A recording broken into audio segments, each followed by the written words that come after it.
Сәлеметсіздер ме, құрметті әріптестер.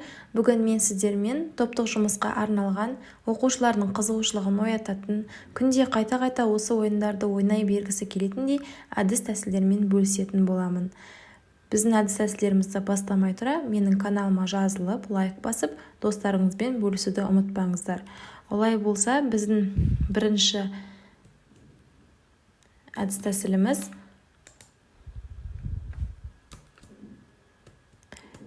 Fishbone әдісі деп аталады. Бұл постер арқылы жасалатын жұмыс. Постерге балықтың қаңқасының суреті салынып, басына тақырып жазылады. Денесінің жоғарғы жағындағы қанаттарға идеяның себептері, төменгі қанаттарға идеяның салдары жазылады. Түйінді ой құйрығына жазылады. Кейін ауызша жазбаша кері байланыс беруге болады. Яғни постерді тақтаға алып шығып, әр топ өз араларында қорғап, өзге топтарға түсіндіруіне болады. Біздің келесі әдісіміз өрмекші әдісі деп аталады. Яғни оқушылар постерге өрмекшінің сұлбасын сала отырып, басына тақырыпты, денесіне өзекті ойларды, аяқтарына тірек сөздер арқылы шешу жолдарын жазып, өз ойларын тиянақтап пысықтайды. Өрмекші әдісін тек қана белгілі бір мәселені шешуге емес, сонымен қатар кез келген нәрсені сипаттауға, немесе оның артықшылығын, кемшілігін көрсетуге, яғни оқушылардың және мұғалімнің фантазиясына байланысты қолдана беруге болады. Біздің үшінші әдісіміз джигсо әдісі деп аталады.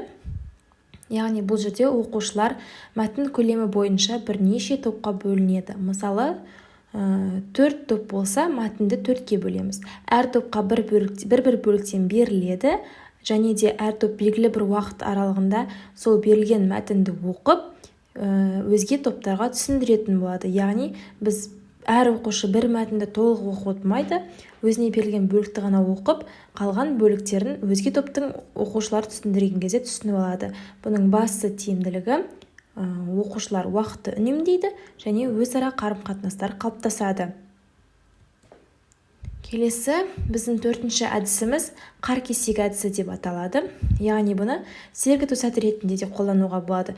Өйткені оқушылар осы әдіс кезінде өз арасында үлкен іс-әрекетке түседі. Яғни қимыл қозғалысты ойындардың біріне де жатады. Яғни оқушылар топқа бөлініп, өткен тақырыптар бойынша қағазға сұрақтар жазып, олардан қар кесегін жасайды. Яғни қағазды дөңгелектейміз. Дайын болған кесектерді топтар өз арасында кезек-кезек бір-біріне лақтыра отырып, әрбір түскен қар кесегін ашып, ішіндегі сұрақтарға жауап береді. Дәл солай жауап берген топ келесі топқа лақтырады. Қар кесегі сияқты бір-біріне лақтыра отырып, яғни біріншіден балаларға бұл көңілді, екіншіден қызығушылығын арттырады, үшіншіден өткен тақырыптарды қайталауға өте үлкен көмегін тигізетін әдістердің бірі болып табылады. Осымен біздің әдістеріміз аяқталды. Келесі видеоролигімде міндетті түрде тағы да әдіс-тәсілдермен бөлісетін боламын. Егер сіздерге ұнаса, лайк басып, комментарий жазып, менің каналыма тіркелуді ұмытпаңыздар. Сау болыңыздар.